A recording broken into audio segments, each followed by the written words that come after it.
Welcome to Ask Earl Anything. This is the show where your questions make the show. Without any questions, there is no Ask Earl Anything show. This is for May 2024. Let's take a deep breath right here and let it out. Life is busy. 2024 has been a very busy year. Last year was a busy year. We went to Italy and things started to pick up. I think some of us have forgot that less than 5 years ago, we were in a pandemic and everything stopped. The world stopped. The funny thing was, that's what brought a lot of people to working from home, and a lot of people started doing YouTube channels and all kinds of other stuff started to happen. But the world did stop. And it's taken a while to get us back to traveling and doing lots of stuff. This year has been a travel year. This year I am traveling every month, it seems like, somewhere. And not all for business, to be honest. A lot of my travel has been with my wife. My wife's had speaking engagements, and I've gone with her to Portland. I've gone to Pittsburgh. This past week, I went to St. Louis. In a couple weeks, I'll be going to North Carolina. Then Buffalo, New York. In July, I'm going to be in Nashville for the Nashville Drum Show. So we've got a lot of little things that we just keep doing each month. And part of that is living. Living is one of those things that is very important to do. And I have figured that out over the last bunch of years. Actually, it's been a long time I've been kind of focused on trying to live. I think we don't recognize that we're focused on trying to live a lot of times. But for me, grief has caused me to think about living. And my goal in life, as you all know, is those 4 words, and the last word is play. And I have been playing a lot. Matter of fact, I play so much that a lot of you watch me and depend on me to be here every day. And all I can say to you is, I may fail you at some point. It's getting to that point where I don't know if I can keep up with 7 day a week videos. And then all of a sudden I come up with some idea. I start looking at my wide range of alt takes. So I am releasing some alt takes. The other thing I'm doing is I'm actually doing short videos. And I'm doing short videos of songs that are popular on shorts. I'm doing short videos of songs that are popular for me. My favorite videos that people seem to like. I'm popping those in.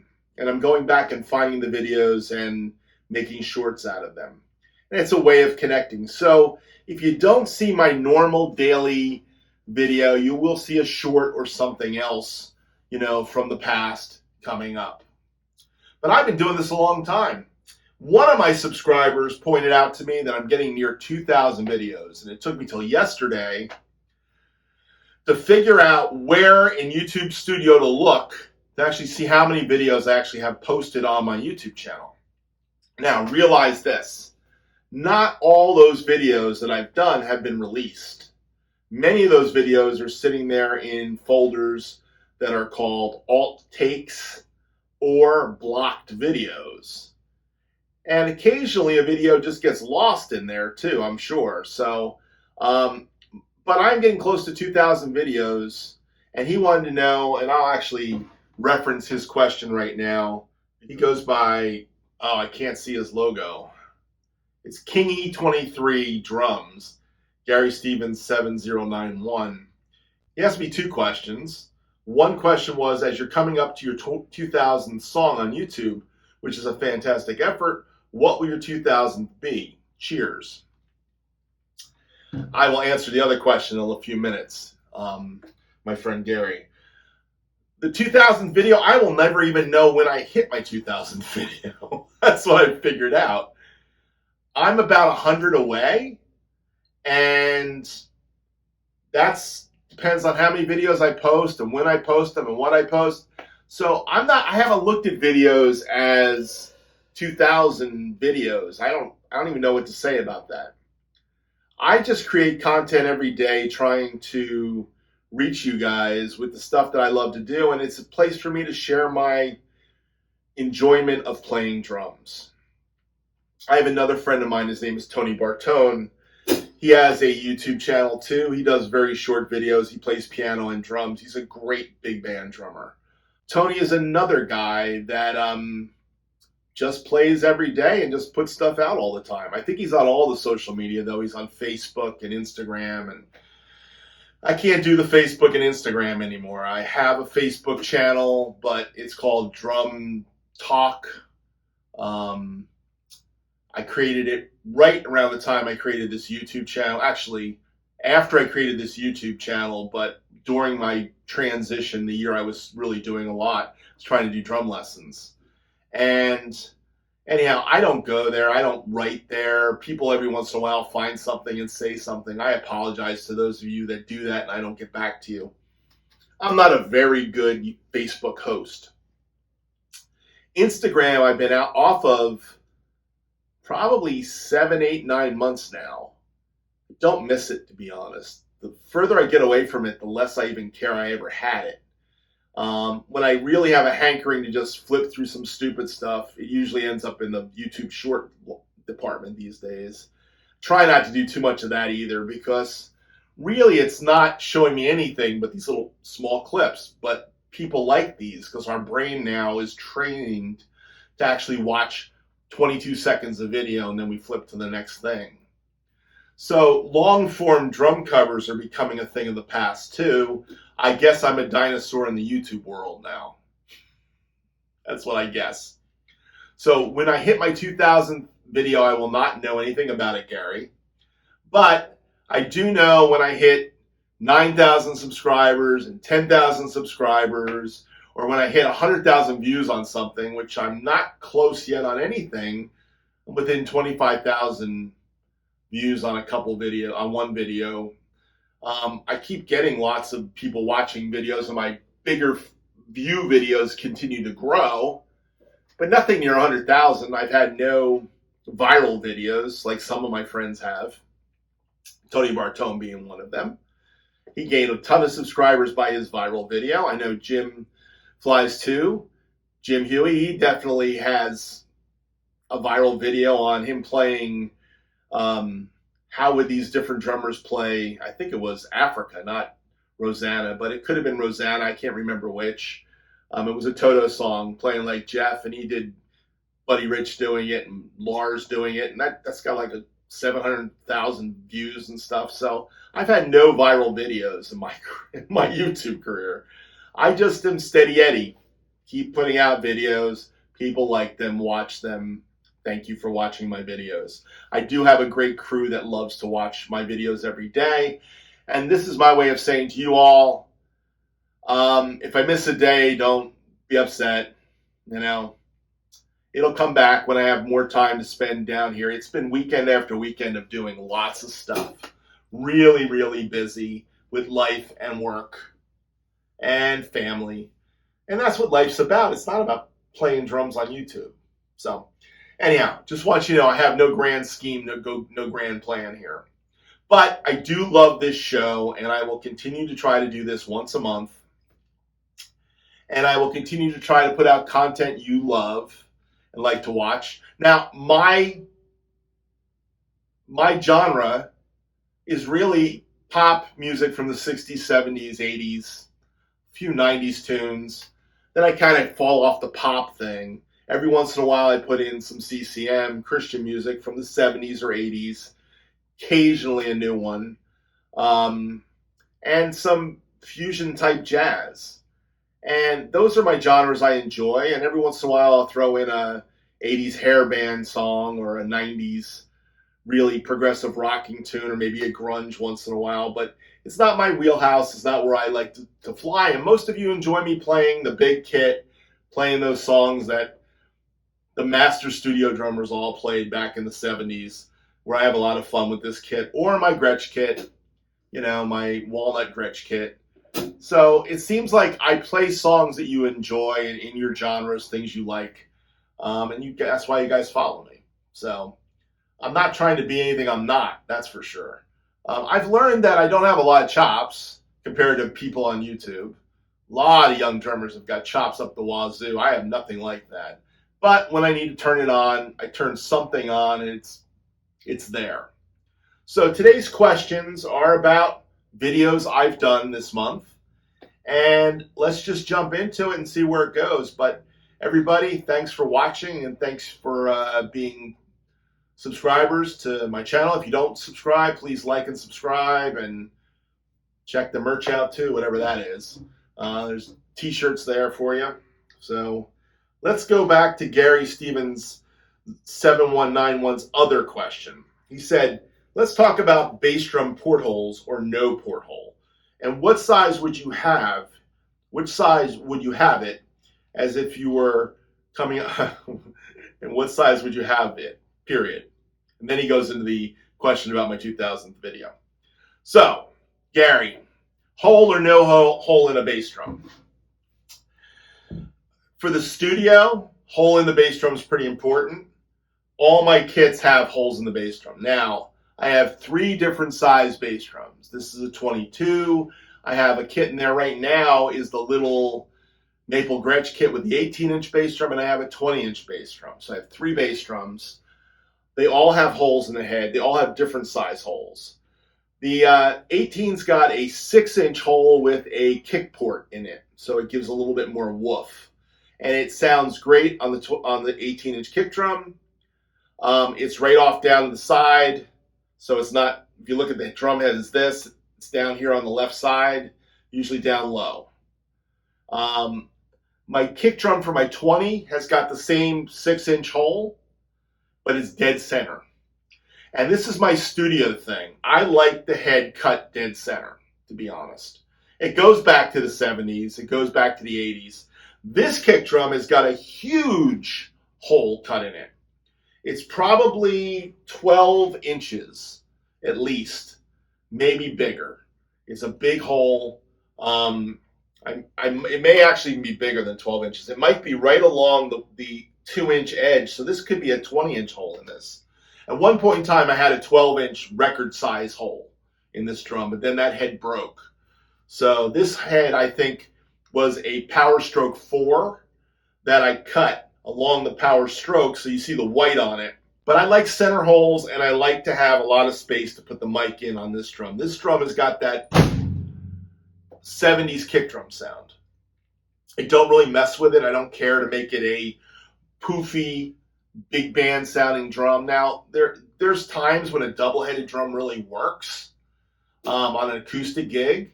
If you're playing jazz, you want it tuned up higher. By the way, I do like to tune this drum up higher too now. The back head is tuned much tighter. After I read an article by a Modern Drummer from the drummer Ed Green, he was talking about tightening the back head, the batter head. I've been doing that, and this sounds even punchier and funkier.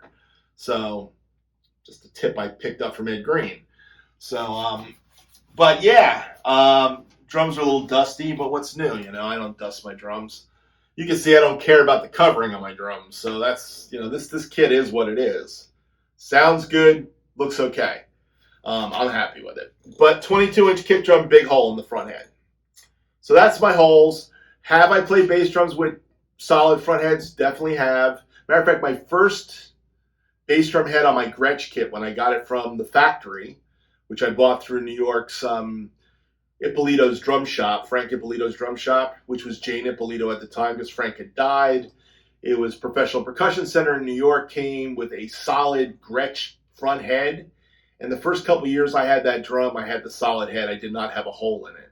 And I remember doing a gig, and I was on the gig, and the keyboard player said, "Hey, can I cut a hole in your head so I can stick a mic in?" I was like, absolutely not. You're not cutting a hole in my head.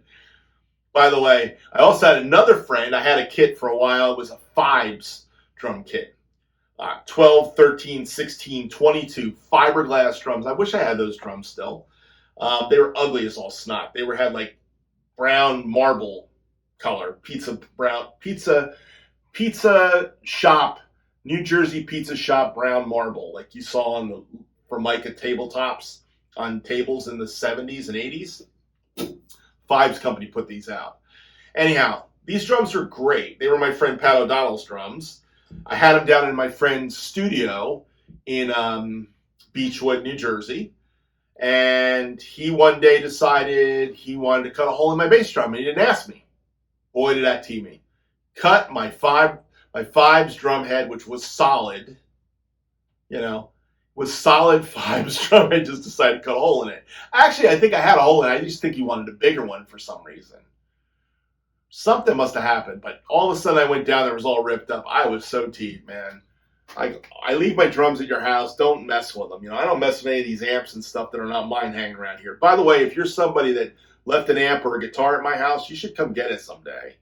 I have a bunch of stuff. I don't even know whose stuff it is anymore. I got a guitar over in the corner and a couple amps over here. My son-in-law uses this as a practice space, but they should come get their stuff one of these days.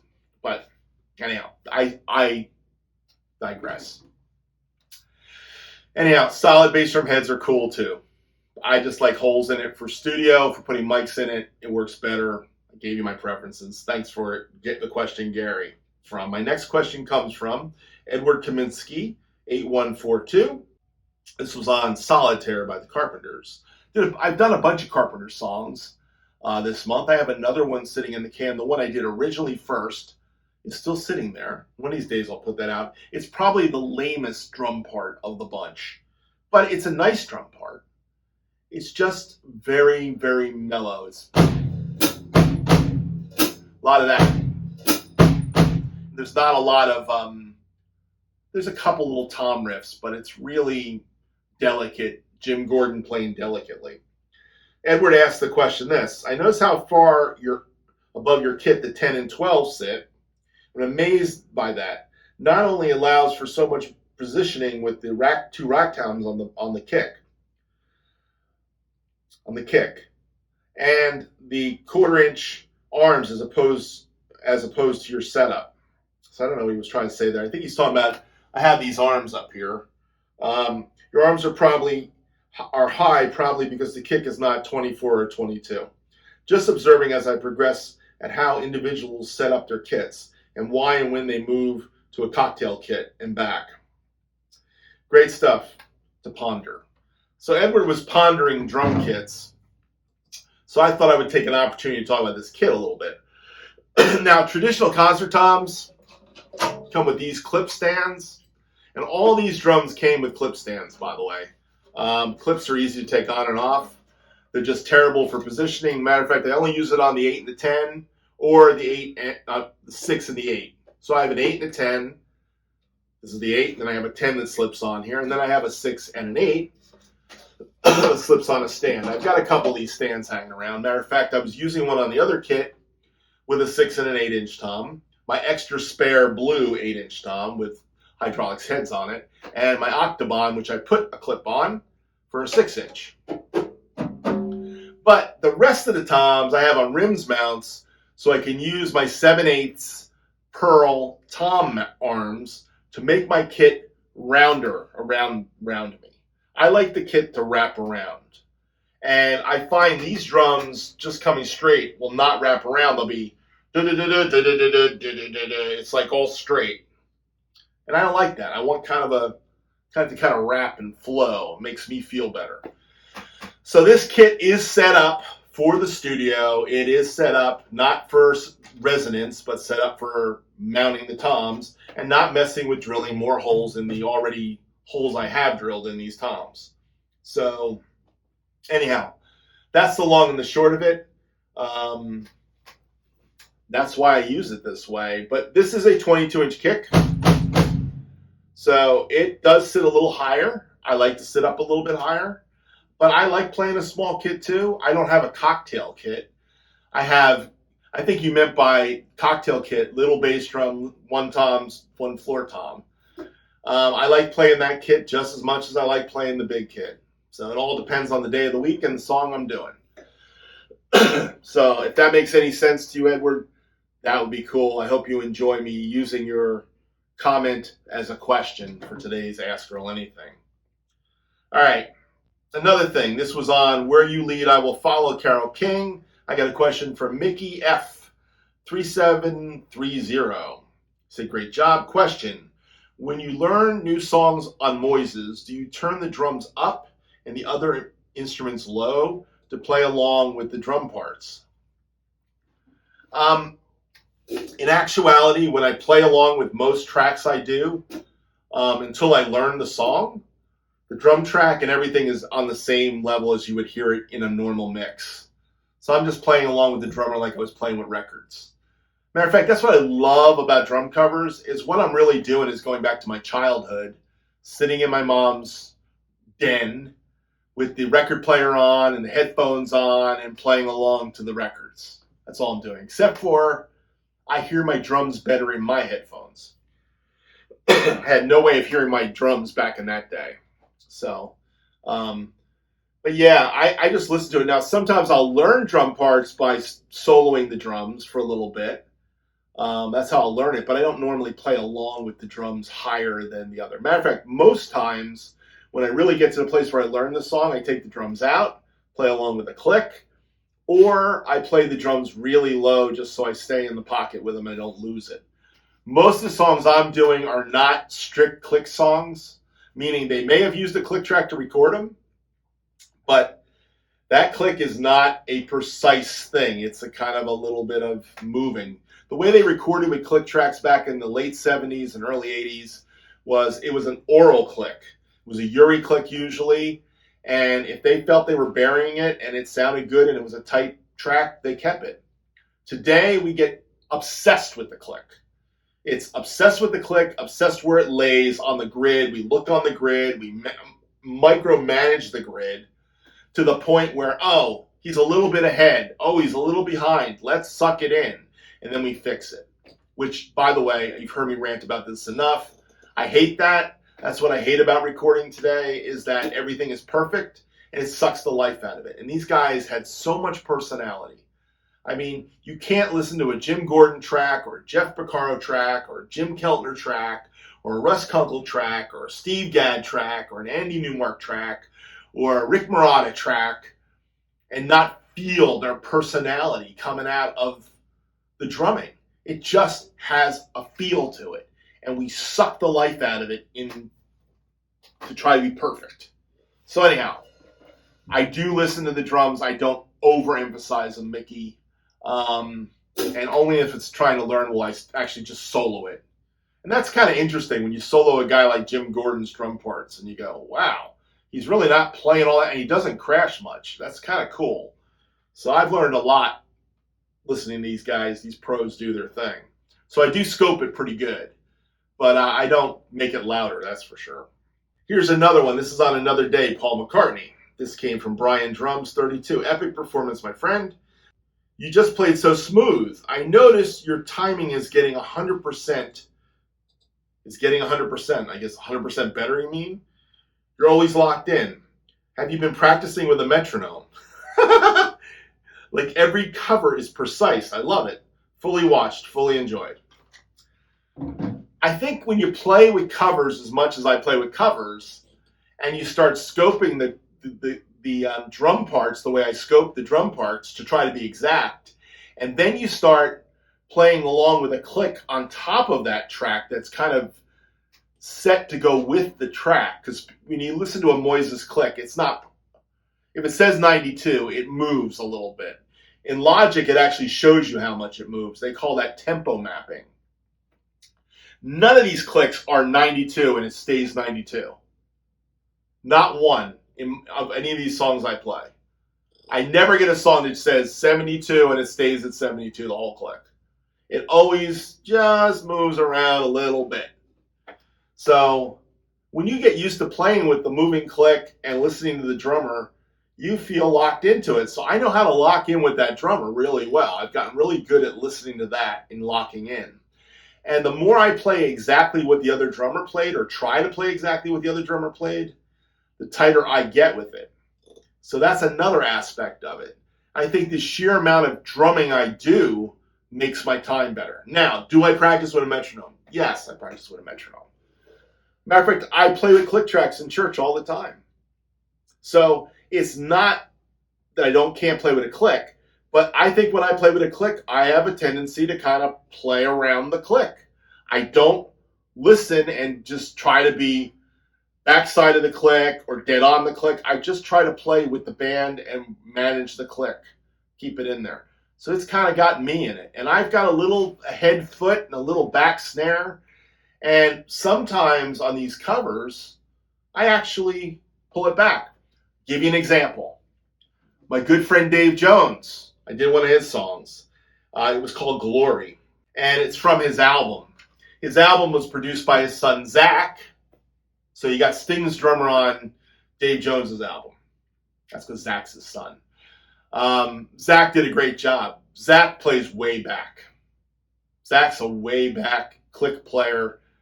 These young kids have been playing with clicks since square one. They just sit back on things. I am from New Jersey and New York, and I come from the 70s where everything pushes. Danny Seraphine pushed like he was always on top of stuff. I've been doing some covers of a band, Seawind. Bob Wilson, the drummer for Seawind. I love Seawind. You're going to see a bunch of these covers coming out. He plays on top. I don't know what it was. My favorite drummers from that era all played on top. But these young drummers playing with the click so much, they sit way back. Well, when I played David's song, Glory, who I've played with David, I've played that song for 25 years with David. It's not like something I just learned that day. I've been playing it for years. What happened was, because Zach sat it so far back, and I had the click, and I had Zach's track in there, I just sat back on it. And he said to me, man, that's the most laid back I've ever heard you play. That's what he said to me. I was like, well, I had no choice, dude. I had to play along with your track, and I had to sit it right where I needed to sit. I have a tendency to sit up on the click. So I'm learning to sit back on the click. I really am working on sitting back on the click. And that is I said to him, I actually said it to him on a comment back to him, text message. I said something like, well, finally, after 48 years, I'm finally sitting back on the click. I mean, it's been a long time working on that one. So, Brian, if you feel anything in my tempo, my groove, my time, and I seem solid with the songs, it's just because of the way I listen. And by the way, listening is a big part of playing drums today. The more you listen, and then the more you play, and you play responsibly, like you play to actually hear yourself again, you will start to sit back on the click. You'll start to sit back in the track. You'll start to figure out where the track moves a little bit, and you'll just glide with it. And that's what I tend to do. But I really do appreciate the comment. I'm going to take another commercial break. I just did one for Dave. I'm also on something this month. I'm going to be putting it out in the month of May. It was a collaboration I did, believe it or not, in the beginning of 2019. The very beginning was. But this video was done for a guy named George Barabbas, I think he's in Greece, if I'm not mistaken. And I sent this track to him. It was You Belong to Me. By the way, I did another version of You Belong to Me that is blocked on YouTube. My original cover of You Belong to Me, which I did first for George, and then I did Let It Go for myself after months and months, maybe a year, of him not putting out any video. I finally just said, forget this. I'm just dropping this myself because I needed a video that week. Anyhow, he finally finished it. He finally got his singer to sing it. That was the problem. The singer who was going to sing it didn't sing it. And then it took him years to get it done. So, George, thank you for getting it done. I will be releasing that video. It is a collaboration video. My track is with the original track. So the way I play is the way I played with that original track, and they all had to fit with me. So none of us were in the room. It was just sending the tracks across the world. It's kind of funny that I could be on a track with somebody from the Ukraine and the United States and Greece and wherever else we had people from. So it was an international collaboration. I did that. It started in 2019. It took a long time. By the way, I have a few other collaborations out there that I did for people that I've never seen. If anybody ever sees somebody playing silly love songs and sees me in the video, it's probably because I did that track for them and they never credited me and never showed me it. So that's just another thing. So I tend to not do these anymore, even though I won't say I won't do them. I don't do drum collaborations anymore. My experience with drum collaborations is just not good, because if we don't play together and we're not listening to the original drum track of one of us, it just doesn't work.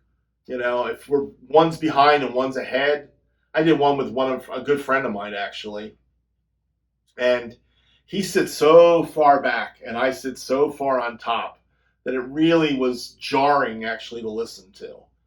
Where if you just listen to my cover with the track, I'm just a little on top, but it's okay. And he's so far back, it's the way he plays. And that's the funny thing about time is elastic. And you can have players sitting on top of the beat or sitting behind the beat. You got to know how you fit into the track. So I've learned a lot doing collaborations with people and a lot doing drum tracks for people. And truthfully, the best stuff I ever do is when I'm playing together with a band and we're sitting in a track together. That's my favorite stuff that I record. Everything else is kind of, is a compromise. So even drum covers are some type of a compromise. But I have a lot of fun with drum covers. That's why I keep doing them. So just wanted to throw a shout out to that. Let's keep on going. This was on the Year of the Cat video. This was from a guy named Jason who goes by Hot Rod Tiki 200. Been following me a long time. Says, sounds great. I see your ride cymbal. This is pretty low. Now, I don't know if it was tilted a little bit more down like that, so it seemed like it was within an inch of the drums. From a certain angle, it looks like it's an inch off the drums. It's over your toms quite a bit. Does that get in the way of your tom fills? Could it be just that I'm seeing the camera angle? Well, I will tell you the overhead camera has a tendency to make this tom look bigger than my 18-inch floor tom. So there is a perspective problem with the wide angle kind of. Apple's got something where it's 0.5 magnification, which is kind of like the bubble of a GoPro video. I love it. And I put it over top the kit with that, and it kind of gives this thing to the kit, and this cymbal looks huge. It's already big, but it looks huger. So it could be the angle, but I have this about 3 fingers off today. I've seen it be as low as 2 fingers, maybe. Now, how far it comes out here, there is a little bit of a problem, so it is close sometimes, and every once in a while I have to push it back a little bit. I have a tendency to put my ride cymbal right there. That's where I put it.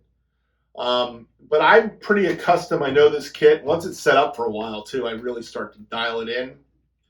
So it's kind of cool. But I do play my kits all the time, different setups. So things do move, and sometimes I get things in too close and push things back. It's an adjustment thing. I'm glad I'm not super particular. Like, there are guys that can't play their kit unless it's exactly right. I am so used to going in and playing any kit that I can pretty much make myself work on just about anybody's drums. Now, there are some extreme angle snare drum stuff that I really hate.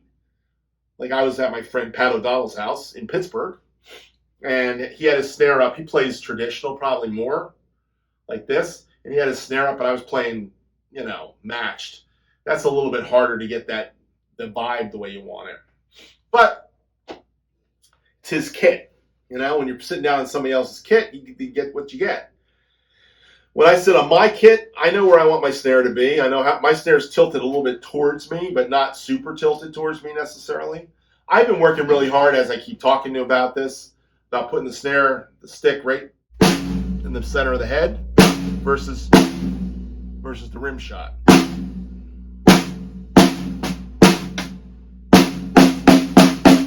I'm trying not to get that. Trying to not get the rim shot.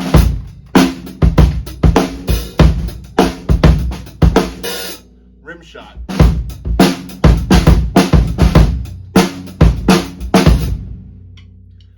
I don't know why I went to that. But it's about angles. You know what I mean? It's about the angles of toms and snares and cymbals, and so you don't get caught. And the bigger the kit is, the more there is to get caught on. You know what I'm saying?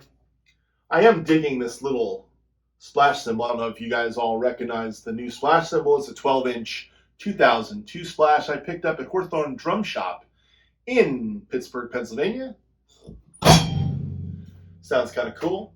So kind of matches all my 2002 cymbals. So I got two 505s here, and the rest are all 2002s on the kit right now. That's for Jeff Metz, who cares about that stuff every day. Thank you, Jeff, for caring. Anyhow, I hope that kind of explains it to you, Jason. Thanks for the question. Here's another question. Here we go. The next question. This comes from Edward Kaminsky, 8142. This was on Love Will Find a Way, Pablo Cruz. I was using this kit, except I had the floor tom over here. Made it kind of easy to do the tom thing over here. He said, perfect 4 a.m. armchair song, Earl.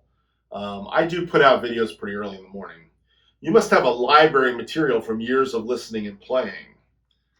Edward, I do have a library material. That's what you have to do. You have to go to my channel and check out some of my playlists. I've got playlists of favorite artists. So this is a good time for a commercial for Earl's channel. The Earldrum, Earl Bennett drum channel. So check out my playlists. I've got a rock drum playlist, which has got just about everything in. I got Earl's drum covers, which has got 1,000 videos in there. And then I've got albums. I've got like Steely Dan's Asia, or Katie Lied, or Royal Scam, and I'm working on Pretzel Logic. I'm almost done. I also got Chicago albums. I don't have the whole album on any Chicago album, I don't think. But I'm close on a bunch of them. So there's Chicago albums, there's Billy Joel playlist, there's Carpenter's playlist. If you have a favorite artist, I may have a playlist with it. So Steely Dan, Chicago, Carpenters, Doobie Brothers, Billy Joel, I know I have. I'm trying to think what else I have. Seawind. Seawind's a favorite of mine. So if you're looking for certain artists, go into my playlists and look at them. If you have a favorite song in those artists, you can find it probably. And I've done a lot of covers. Now, I will say I'm prouder of some covers than other covers. A lot of my early covers, I realized, was me playing what I felt like playing, the way I knew the song. The last few years, and I will say it's probably been the last 3 years hard, but it started in 2020. I started to try to play the songs pretty close to the original. Maybe not CCM drummer Matthew Jackson original, like where I'm writing out every note. But I listen pretty closely. I get pretty much 90-95% of the song. But you guys like it when I play myself too. I'm doing a couple covers, which I call now freestyle drum covers, which is me doing a first take usually and just playing what I want to play. I just did one with Parliament Funkadelics. What's it called? We Need the Funk. That's the one. It was We Need the Funk, but it's got a really funky title. I mean, my grandson was all upset about the title. He actually did a cover of it too. I may release that someday. It's called Give Up the Funk, Tear the Roof Off the Sucker. Pretty cool, right? Give Up the Funk, Tear the Roof Off the Sucker, Parliament. And I call it one take freestyle because that's all I did was one take. Got one take. He did his camera thing. It sounded good. That's the one we went with. I did another one with a Rippingtons tune. Now, I feel bad doing it with a Rippingtons tune, but I had a lot of fun with it. So I'm going to be releasing these. And these were videos I did last weekend when I didn't have time to do videos. So the fact I got a bunch of videos done last weekend was just amazing. It was because Asher, my grandson, was over. That's what let me do that. So anyhow, more to come is what I say. All right, so lots of listening, lots of playing. I love playing music, and I love playing different genres. I think you guys like the fact I do that, and I find some really silly tunes sometimes, like, It's So Nice to Be With You. Found that one. I said, hey, I can do a drum cover of that. That took me 15 minutes. I got another one, a Jerry Rafferty tune I just did.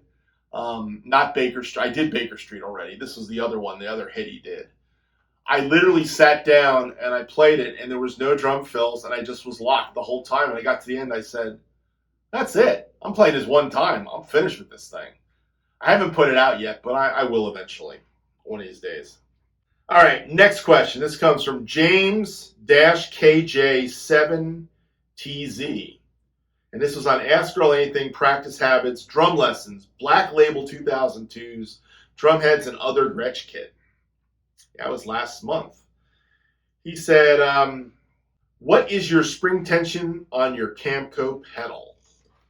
Well, my pedals on my kits right now are Iron Cobras, and they are at a medium tension. Now, I'm going to give you a little, this is one of my Camco pedals. This is my vintage Camco pedal that's been souped up. It's got a DW spring on it. It's got a DW hinge on it. And I actually bought a DW chain cam for it to put the chain drive on it. I was talking to Jim Huey how to do that. And Jim, I still haven't done it. I just got to I got to hit this thing with a piece of wood and knock it out, the bearings out, and then take this off and put the new cam on. But what's the spring tension? It's not very tight. That's all I can tell you. It's pretty loose. It's like, it's medium. That's all it is. Just a medium tension. I don't think I tightened it very much at all. If you're tightening it way down, that's super tight. So this is like just a medium tension. And that's kind of like where I like my pedals to be, just a medium tension. So it's got enough play in it so I can do what I need to do with it. So I hope that's helpful to you. Really, you can get crazy with your pedals. I mean, you can get crazy with it. And if you get too crazy with it, I don't know, you're Larry London. Larry London had the tightest bass drum pedals of anybody. He tightened the spring so tight, you had to push down with superhuman strength to get that kick drum pedal to hit the bass drum. I don't want to do that. I don't want to work that hard. I also like to sometimes pull the beater off the head, especially if I'm playing something lighter. And that means I have to have a spring that's going to let it bounce back that I can control pretty easily. I do bury it too. And I am dealing with some sound right now that's going squeak, squeak, squeak, squeak. One of these days I'm going to fix that too. Got to get the graphite out for that. So, unless Jim's got a better suggestion than graphite. But WD-40 doesn't last very long. That's all I know. Anyhow, I hope that helps. Thanks for the question, James. Got another question. Couple questions. I want to also put another commercial in right now. Another commercial for one of my subscribers, but one of the better drummers out here on YouTube that not everybody knows about. His name is Mike Lewis. He does a lot of heavier stuff, but he plays great. And he did a Dave Matthews cover, What Would You Say? Which was just outstanding. And I just thought I'd shout out to Mike Lewis and say, hey man, give him a listen. Find him. I'm going to leave a shout out to him in my description. So check him out. All right, Mickey F3730. Great show, Earl. This was on Ask Earl Anything, I think April 2. Can you use a Catalina drum set and tune it down for playing rock music? Is it made for that too? Thanks. Now, there's a couple versions of Catalina drums. There's Catalina Maple, there's Catalina Club, there's Catalina Birch. I think you're talking about like a Catalina Club kit with a small bass drum and a single 2 toms. You can make any kit do whatever you want to make it do. You don't need a big bass drum to get a rock sound. I can do rock tunes on that little 18-inch bass drum. It's just how you tune it. Same thing with tuning the toms. You don't have to tune those toms up really high, but they sound nice up high. They also sound nice tuned low. Matter of fact, if it's the Catalina Club kit, it's mahogany, so they really like to be tuned low. They sound really nice low pitched. But you can play anything on any drums. It depends on your attitude, what you bring to it. Now, if you're on a big rock stage, would you want to play a little jazz bass drum on a big rock stage? Probably not. But Mickey, are you playing on any big rock stages?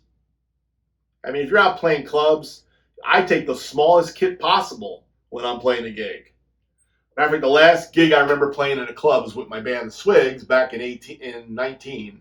I played a bunch of churches, and I used to always bring my little bass drum for that. But When I played in a club, last time I played in a club, I played with a 10-inch tom, 14-inch floor tom, and an 18-inch bass drum. It worked. I think there's some videos of me playing with the Swigs with that kit somewhere. Definitely on Instagram there is. I was streaming live that day. I remember that back to May 2019. Anyhow, yeah, definitely. You can play with small kit and make it a rock kit. Now, I used to play the Catalina Club rock kit with the 22 or 24-inch bass drum, 12 and a 16 floor tom. That sounded great. Really cheap kit. These were back when those kits were really cheap. Really nasty, ugly black hardware on it, and the lugs were not lined up. They were kind of like opposite each other, like moving the hoop. You know, I hate that. I hate that look. But kids like it. It had a red sparkle black band in the middle. I used to play that at one of the churches. Actually, two of the churches had that kit. That worked fine for church, but not my favorite drums. But they sounded fine. You tune them up right, they sound fine. The one thing you can do with your drums is you can make anything sound any way you want to make them sound, as long as you're willing to put some decent heads on them and tune them the right way. That's the key. Which brings me to my next question from Jim Flies 2. I have two questions from Jim Flies 2. The next question is, what have they changed with Pinstripe? What have they changed, meaning Remo? What have they changed with Pinstripes? They look different. Can't see the rainbow effect. I think less thud, maybe less slap. What say you? Well, a couple years back, I had Pinstripes on my drums, as you all remember. Now, this kit has gone from clear ambassadors, well, actually heads that didn't match, to clear ambassadors, to clear emperors, to Pinstripes, then back to clear ambassadors, and now I've got coated ambassadors on it. I've actually had coated emperors on there too in there somewhere. I think the coated emperors don't let these drums speak the way they need to, so the ambassadors really do work. The emperors are just too thick. The Pinstripes weren't that thick, and the funny thing about the Pinstripes were, most of the Pinstripes were from the same era when I bought them. I bought most of those Pinstripes from Sweetwater, and they were newer, except for I bought a 15-inch Pinstripe from Sweetwater, and it was different. So to go to Jim's point, they're making Pinstripe heads differently today. I don't know if it's a thinner film or a different film. Like they changed formulas of the film and they kept the thickness the same. But the older Pinstripes had more thud to them, and the newer Pinstripes are a little bit more mid-rangey, bright.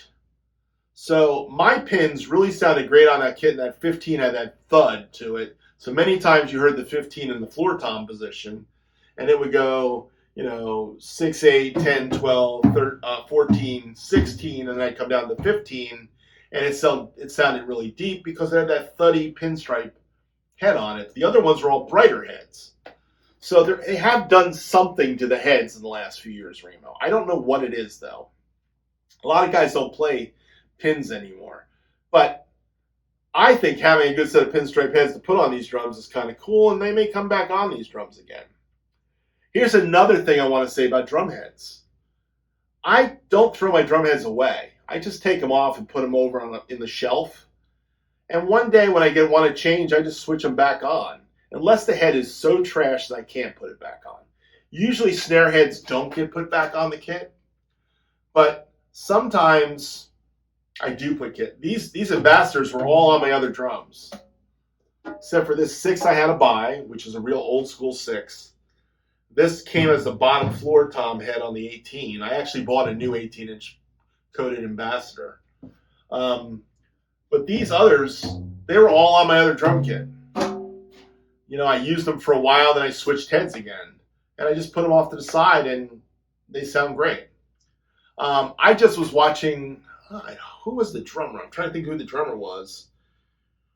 It was a recent interview I was watching. I think it was on, what's his name? John DeChristopher. Can't remember who the drummer he was talking to, but he was talking about Jim Keltner. And he said Jim Keltner loves to put on old drum heads on his drums. Who knew? So not everybody wants to go with brand new heads on their drums. Sometimes these broken in old heads sound great and just put them on. Charlie Watts played the same tom heads forever. I don't think he ever changed his tom heads.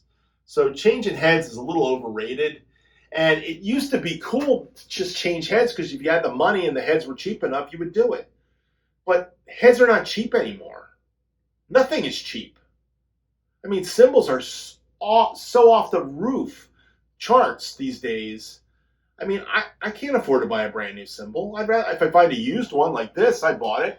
But this 12-inch splash would be like $250, $300, brand new. I got it for $119. Okay, I'll buy. It doesn't look perfectly new, but you know what? It sounds okay. So this one was new used. This was B stock supposedly. So was this B stock. This was B stock. I got deals on these, but you can't even find those deals anymore. By the way, Sam Ash is going out of business. I just heard that today. I bought lots of drum stuff at Sam Ash over the years.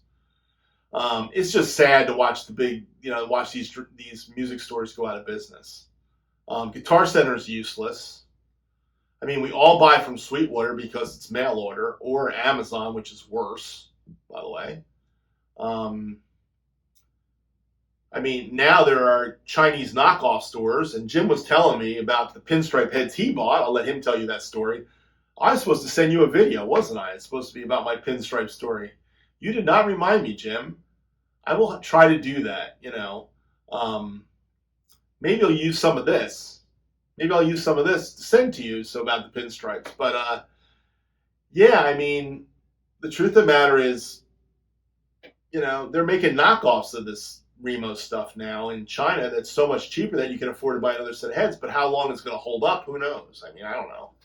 So I don't trust, I'll give you another example of something I don't trust. I just bought some headphones for my iPhone and my iPad, Lightning headphones. Now, they're wired. They're not the AirPods. They're EarPods, they call them. Apple calls them EarPods. They were marketed as EarPods on Amazon. But the price was pretty cheap. It was 2 pairs for $19.99, and the other one was 2 pairs for $12.99. So I bought 4 pairs of these stupid things because I was just shocked. One of the sets I had on my trip this week, I was on my way home from St. Louis, and it wouldn't connect. And the problem is these wired headphones have got they've got noise canceling on it, on the headphones. And in the noise canceling feature, it actually locks into your Bluetooth somehow. And it wouldn't connect to my Bluetooth and it wouldn't power up. So it was absolutely useless. I had wired headphones I couldn't listen to anything with. Annoyed the crud out of me. I went to the airport store where they had Apple and they had EarPods, which were the wired EarPods. $30. Bought the Apple ones. They work perfect. And they're not noise canceling. So they're not connecting to my iPhone or my iPad. They're basically analog. I like analog over digital. These crappy EarPods, which were by Beats or by some China company that connects to my iPad and my iPhone, are crap. So there's my review of them. Crap. My wife says, why don't you send 2 of them back? And I should. One is crackling and the other one doesn't work. So I should send them back. Will I? Who knows? Don't know. All that to say is there's a lot of garbage today. So if you got something that's working, you keep it. If your drum heads are not too trashed, you put them in a pile and you put them back on some other day for something else. I've got drum heads all over the place. By the way, I will not sell them on eBay and charge you for drum heads. Guys sell used drum heads on eBay. That drives me nuts. I will not buy somebody else's used drum head, okay? And why they think I would pay $14 for a used snare head, you're out of your mind. I got like at least 100 used snare heads hanging around this place, so that ain't ever going to happen. But why people would buy used snare heads, I have no idea. It's like buying used sticks unless they're vintage, like Joe Jones Gretsch sticks from the 50s or something, or Buddy Rich's sticks. And then they're going to cost you an arm and a leg for them. But don't get me started on this stupid stuff. I just went down a rabbit hole.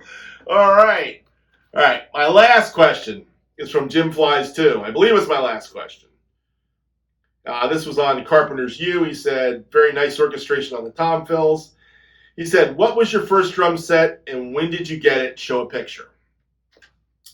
Well, Jim, for the last 45 minutes before I did this show, I was looking for a picture. If my wife gets home and she finds my scrapbook, because I went throughout the whole house, I couldn't find my scrapbook. I have one picture of me from when I was like 15, 16 years old. Got a white t-shirt on, and it looks like I got a beer gut at 16. That was me. Like I said, I've never been a little guy. And I'm sitting behind my blue Vista Light kit with an 8 and a 10 concert tom, 12, 13, 16, and I think my sister took the picture. And I think I was 16 years old. Or I was 15. I can't remember, 15 or 16. Not sure which one, but that's the kit.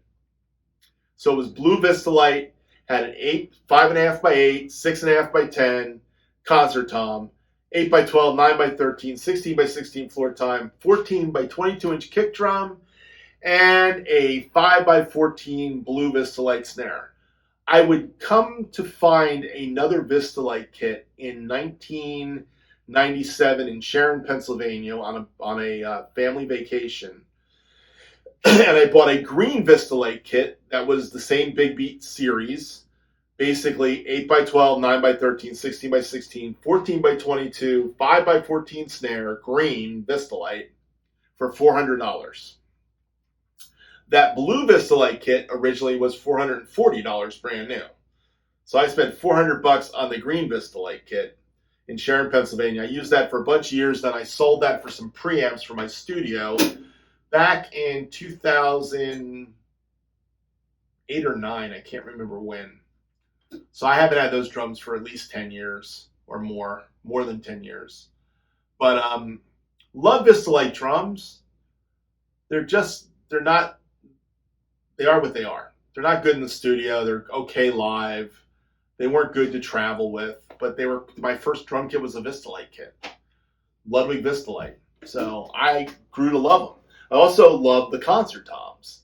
And I always remember that Ludwig catalog, 1975, with the Jelly Bean Vista Light kits in it.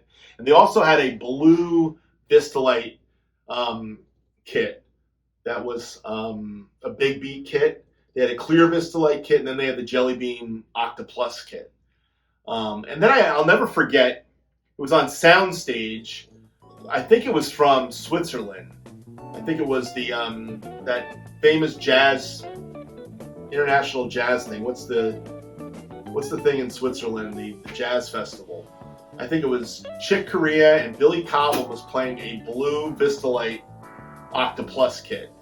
I'll never forget that, seeing that on television. I remember Cubby O'Brien of the Carpenters had a blue-white swirl Vista Light kit with big, like 4 concert toms, then a Big Beat kit. So it was 6, 8, 10, 12, 13, 14, 16, 18, 24-inch bass drum, and the snare drum, I think, was a Superphonic.